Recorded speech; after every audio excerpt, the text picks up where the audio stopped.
So magandang araw kabola, sa video na ito, pagpapatuloy po natin pag-uusapan kabola ang mga trade rumor po na nilabas. Of course, there's no padwa dito sa rumor na pag-uusapan natin ngayon. Alam nyo ba na ang Converge ay may na-reject po na proposal daw po ng NLEX Rootwire. So hindi pa nakasubscribe, pakipindot naman po yung subscription button. Samahan nyo muna tayo. Dito sa isang column, sabi dito, PBA games in small venues may be a bad look but not exactly a bad thing. And yes, I agree with that. Of course, actually hindi na rin yan naman talaga napapansin ng mga fans. Mas napapansin talaga nila kapag sobrang laki ng venue kabola, tas langaw lang po yung nanonood. Diba? Wala naman na talagang pumupuna sa PBA pag naglalaro sila sa maliit na venue kabola, diba? Pag pumupunta ang probinsya, tas obvious na maliit yung venue, wala naman pumupuna dun kabola ang pinupuna nila kapag walang nanonood. Kaya ito yung paglipat po nila sa maliit po na venue is net positive po yan kahit sa angulo mo yan tignan kabola, di ba? Bumaba yung cost niya kabola, mas magandang tignan pag pinapanood mo. And of course, yung mga fans po na malapit doon is mas malapit na po yung access nila dito nga po sa PBA. So overall, this is a net positive kabola. Now, ito na, si Coach Chong with Chico. Pinalitan po si Coach Frankie Lim for one game for now, kasi nga po ito pong si Coach Frankie Lim po is nagkaroon daw ng injury.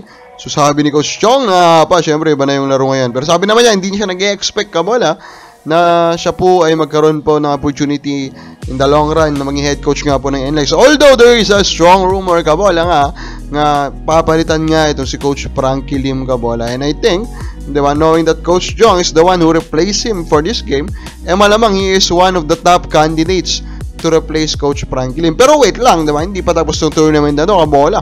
Sobrang init ngayon ni Robert Bolick. Malay mo lang, diba, magkagulatan dito kabola, biglang buhatin ni Bolick to sa championship, baka magkagulatan to kabola.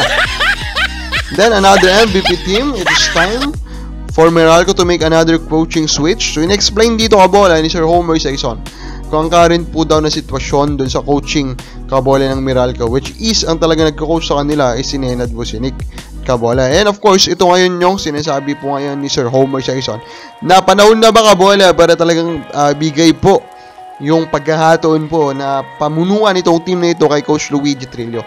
And mind you, Coach Luigi Trillo is a legit PBA championship coach. He's the coach po kabola ng Alaska nung sila po huling nagkampiyon kabola. So, he knows how to win in the PBA. So, nakakagulat din kabola na talagang hindi pa po nila ito binigyan ng opportunity. Although, of course, siya nga po yung nakalagay po dyan na head coach. Pero yun nga, alam naman po natin ang sitwasyon na ang realidad daw si Coach Nenad nga po. Pero overall, dito mo rin din talaga na sobrang galing pa rin po talaga na coach. Sobrang underrated ni Coach Norman Black, diba?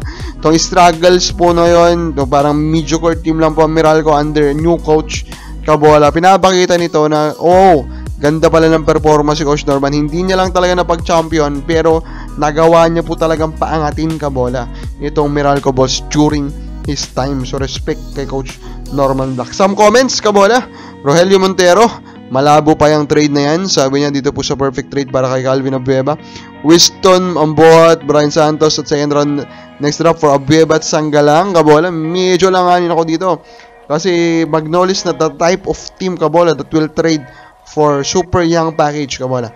Pa-shoutout sabi ni Sir Ronald Berbusidad, hindi papayag Mags dahil 2 starters caliber players ibibigay, sabi naman ni Cold-Blooded 9015. Pero makukuha nila role player, yun po yung sabi niya dito kabola. Hindi naman, gabi ka naman role player kabola, yung mga more of young pieces kabola yung makukuha nila. Yun yung si Arvin Tolentino yung isa, diba?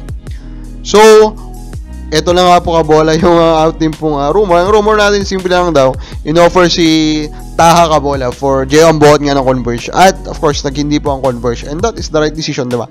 Currently nga, hindi under contract Sa NLEX itong si Taha is unrestricted free agent kabola. So, bakit naman nila yun a-accept, diba?